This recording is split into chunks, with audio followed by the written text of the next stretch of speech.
Di sebuah desa kecil di Rembang, Jawa Tengah, tersimpan sebuah bukti sejarah yang bisa mengguncang narasi besar tentang asal-usul peradaban Nusantara. Namanya Punjul Harjo.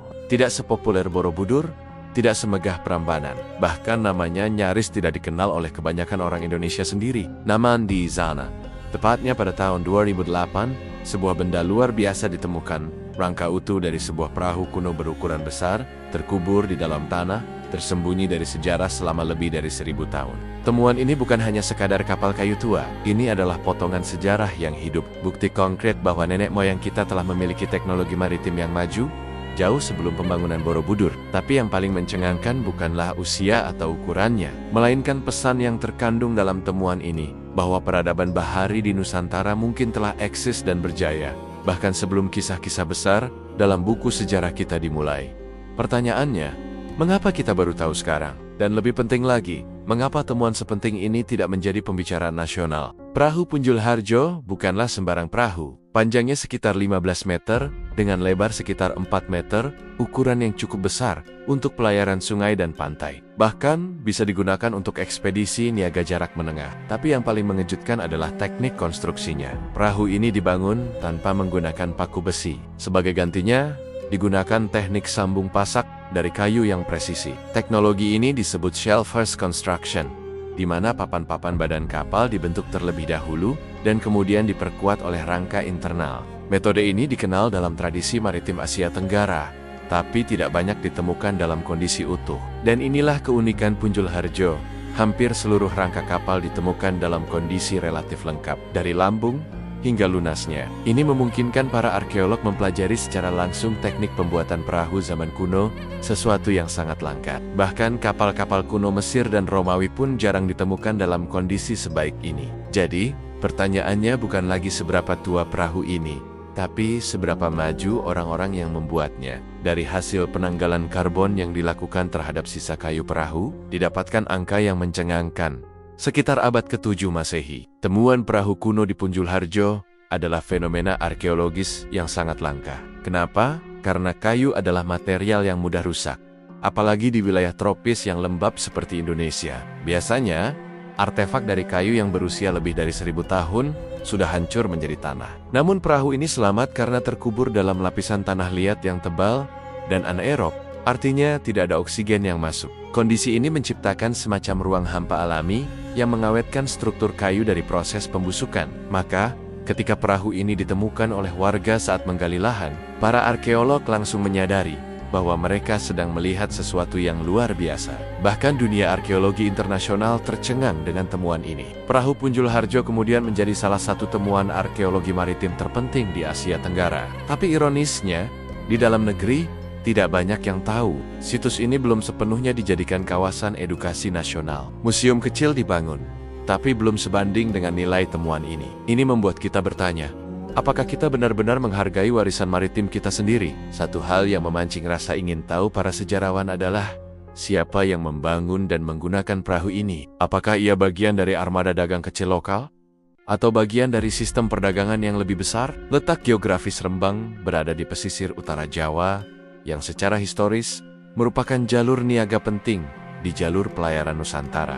Banyak ahli menduga bahwa perahu ini bisa saja menjadi bagian dari jaringan awal yang nantinya berkembang menjadi kekuatan maritim seperti Sriwijaya. Meskipun secara waktu belum sinkron penuh, temuan ini membuka kemungkinan bahwa sebelum kerajaan-kerajaan besar muncul, sudah ada jaringan dagang yang mapan dan profesional. Perahu Punjul Harjo bisa jadi adalah sisa dari masa transisi, saat masyarakat Indonesia mulai berubah dari komunitas agraris ke komunitas maritim dengan struktur sosial yang lebih kompleks. Ini adalah petunjuk bahwa sejarah kita bukanlah garis lurus dari kerajaan ke kerajaan, tapi lebih seperti jaring yang luas dengan simpul-simpul maritim yang selama ini diabaikan oleh narasi besar sejarah resmi. Jadi, mungkinkah perahu ini adalah jejak dari awal mula kerajaan maritim yang terlupakan? Di balik semua itu, perahu Punjul Harjo memperlihatkan satu hal yang menyedihkan sekaligus menantang, bahwa budaya bahari Indonesia perlahan memudar dari kesadaran nasional. Padahal, negara ini adalah kepulauan dengan lebih dari 17.000 pulau. Tapi dalam buku pelajaran, dalam narasi media, bahkan dalam pembangunan nasional, budaya maritim hanya menjadi tempelan. Kita lebih sering mendengar tentang kerajaan agraris daripada kerajaan maritim. Lebih sering memuliakan candi batu daripada pelabuhan atau galangan kapal kuno. Padahal justru lautlah yang menjadi nadi peradaban awal Nusantara. Perahu Punjul Harjo menjadi simbol dari identitas maritim yang terlupakan. Ia adalah pengingat bahwa sebelum semua kemegahan daratan, nenek moyang kita sudah mengarungi lautan, berdagang, menjelajah, dan membentuk simpul-simpul peradaban dari pelabuhan ke pelabuhan.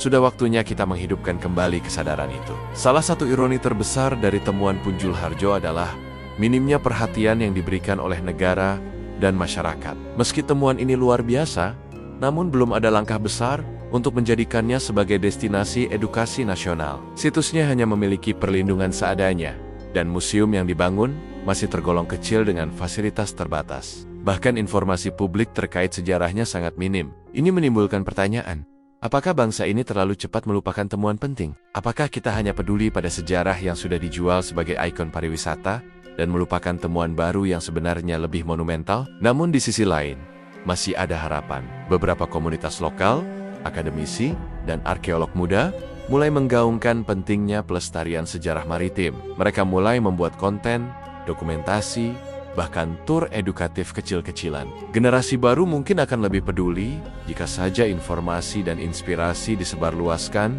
dengan cara yang menarik. Perahu Punjul Harjo bisa menjadi titik awal kebangkitan semangat pelestarian sejarah bawah tanah yang tidak terlihat. Dengan kemajuan teknologi digital seperti rekonstruksi 3D, pemindaian laser, dan virtual reality, kita sebenarnya memiliki kesempatan emas untuk menghidupkan kembali perahu Punjul Harjo secara interaktif. Bayangkan, anak-anak sekolah dapat masuk ke dalam perahu kuno ini lewat headset VR atau tour virtual yang didesain dengan apik. Ini bukan mimpi. Banyak negara sudah mempraktikannya, dan Indonesia pun mampu. Beberapa tim riset kampus sudah mulai menggarap model digital awal dari perahu ini. Tapi butuh dukungan publik dan negara agar ini tidak berhenti sebagai proyek akademik. Gika Berhasil, perahu Punjul Harjo bukan hanya akan dikenal di Rembang, tapi bisa menjadi ikon pembelajaran sejarah maritim nasional. Ini bisa menjadi langkah penting mengubah cara generasi muda mengenal masa lalu, bukan dari buku hafalan, tapi dari pengalaman langsung yang menggugah rasa ingin tahu. Perahu kuno bukan hanya ditemukan di Indonesia. Di Mesir, Yunani, bahkan Skandinavia, kapal kuno menjadi ikon nasional yang dibanggakan. Lihat bagaimana Viking Ship Museum di Norwegia menyajikan kapal kuno sebagai pusat edukasi dan kebanggaan. Atau bagaimana kapal Kyrenia dari Siprus dijadikan model wisata sejarah global.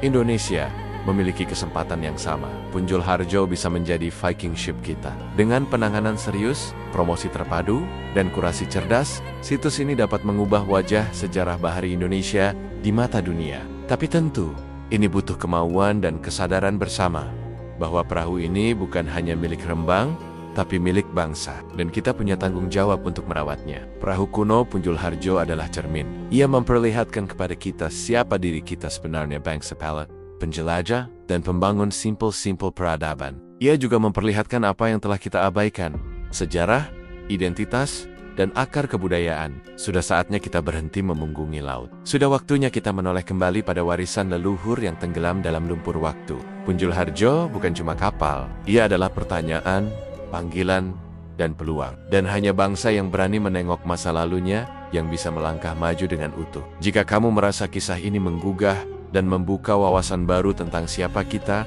dan dari mana kita berasal, bantu sebarkan video ini. Tekan tombol like, bagikan ke temanmu, dan jangan lupa subscribe untuk konten sejarah Indonesia yang lebih dalam dan penuh makna. Sejarah bukan milik museum, ia milik kita, milik semua yang peduli. Sampai jumpa di video selanjutnya.